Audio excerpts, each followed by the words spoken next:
Yeah, well, the Spanish practice of building their churches on the indigenous sites, on the sites of indigenous temples, this was a policy of the papacy going back to the 6th century, where the papacy came to understand that whenever it wanted to use, wanted Catholic missionaries to establish Christianity in a new location, they understood that the local people that they wanted to convert were already oriented toward a certain sacred place. And they would always, they saw that the prestige of a sacred place was very deeply, inculcated into people's minds and in their practices of devotion. So if people believe that the gods live in this location, you go over here and say, well, no, this God lives over here. Well, people are not going to go over there. They're going to keep going to the old place, to the place. So the papacy decided, what we'll do is we'll keep the orientation and change the content. So we'll bring Jesus in, and he'll replace Huitzilopochtli. Or we'll bring the Virgin Mary in, and she will replace the fertility goddesses. And this made perfect sense to both the Catholics and indigenous people. And so that was really the reason for them building their churches and their shrines close to or right on top of indigenous sacred spaces.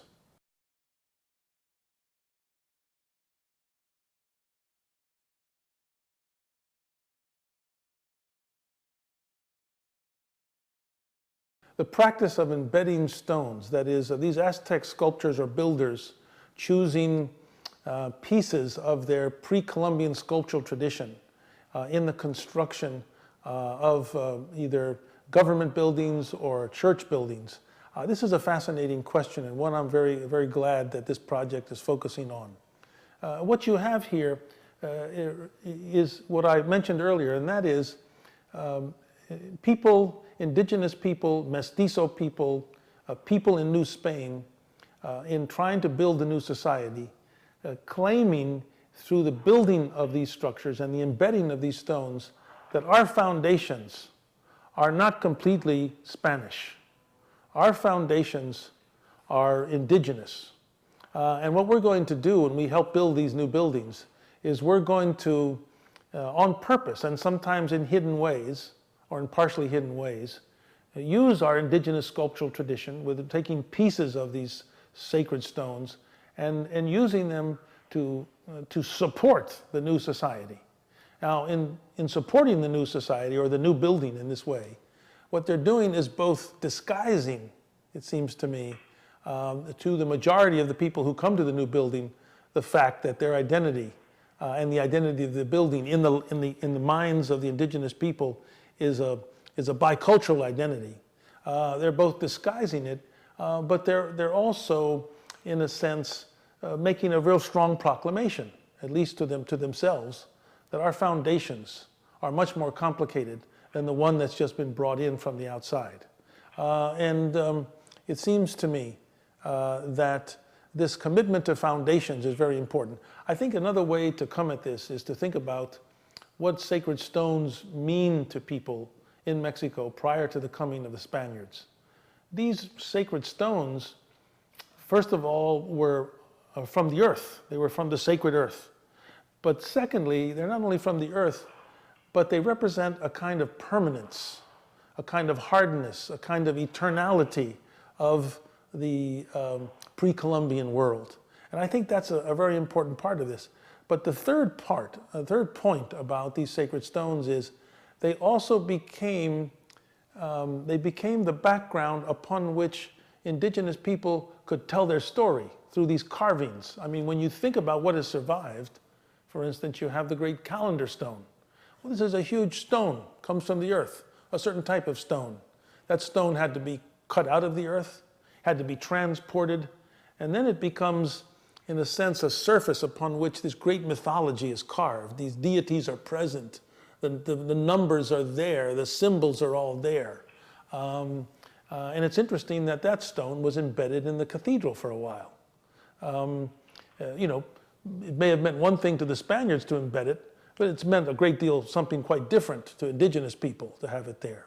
So you have this indigenous tradition of shaping the stones, shaping the sacred earth, and in a sense, marking the sacred earth the stone is going to last a long time with their presence, their devotion.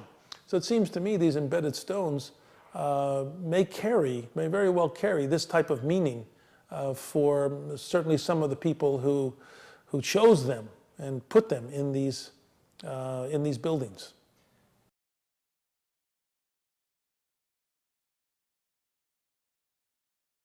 Well, one thing you have to remember in Mexico is that when the Spaniards come in, for years and years and years, they're the minority.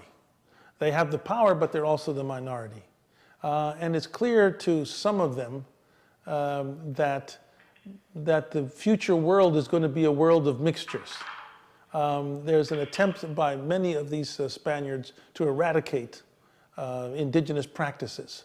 And some of them are fooled in thinking that these indigenous practices no longer mean anything, that they've become weakened, that we're being very successful in replacing Christianity with indigenous religions. Others, like Sahagún and Duran, are quite smart because they speak the language and realizing that the indigenous presence is so powerful, it's going to take a long time for us to bring about this change. I think that some of these Spaniards thought that the appearance of these stones could be tolerated, that they didn't mean very much, that they were probably little things that didn't mean very much. I think others would have been horrified if they knew they were there. Let me give you another example of this idea of embedding. In the 1940s, there was a discovery made in Mexico of another type of embedding when these Christ figures, which were made by Indian artists in the 16th and 17th century. These were paper mache images of Jesus, but they were made out of corn stalks and orchid bulb glue. And when they were first made, the Christians thought that the fact that Indian artists made such perfect images of Jesus being crucified was a sign that these indigenous people had been converted. But one of these fell off a wall, and it broke in the chest area. And they called in an anthropologist to examine it, and what he found was that the indigenous artists who had made this image of the crucified Jesus had hidden inside of the chest cavity a series of documents that were made by the Indians and were not even known about by the Spaniards who had supervised the making of these images of Jesus. And what they found in these Cristos de Caña, they're called, was a document written in indigenous languages of the gospel. Another was wrapped around that was a document of the tribute tax payments that indigenous people had to make to Spaniards. And thirdly, there was actually a stencil copy of one of Raphael's paintings that had made its way to Mexico. And this was a painting called Jesus Falls on the Way to Calvary. It showed Jesus falling on the way to Calvary. So here, in the paper mache, in the corn stalk chest of Jesus, they had embedded and hidden these kinds of these powerful images. So it seems to me that you have some very similar practice in the construction of these buildings. Partly public, but maybe some of it hidden or thought to have no meaning. But I think that Anthony Avini and Eleanor Wake are just absolutely right that there was purposefulness here.